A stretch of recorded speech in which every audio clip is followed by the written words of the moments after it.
Very good evening. Today we are going to work with Python Flask framework, web development, dynamic web application development with Python can be done easily with this lightweight web framework. So this is step one.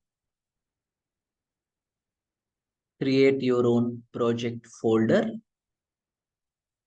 and then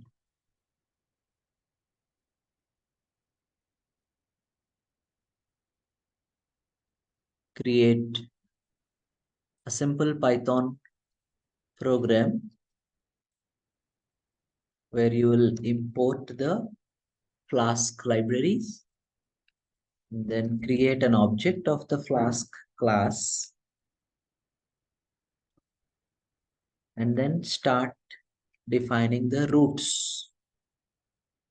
So when people request for the home page, then this is the function that is invoked and it will be returning the corresponding HTML as output. So this is basically your home page.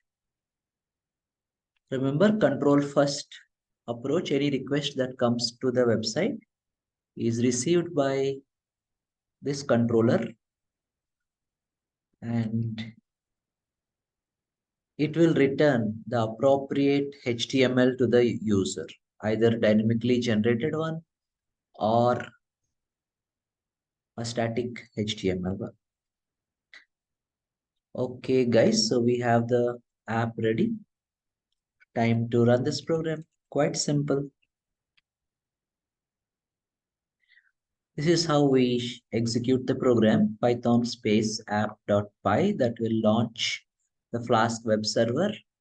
And now the app is available at this URL. So you can control click or open any browser and make a request to localhost colon 5000. This is a loopback address. You can give 127.0.0.1 or it can be simply localhost colon 5000. And with that port number, we can see the welcome message coming up from here because we asked for the home page, the root of the site.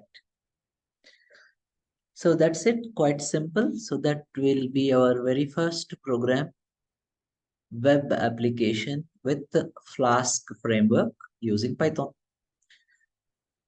Yeah, see you in the next video where we will see how to add more pages to this site and have a navigation plan.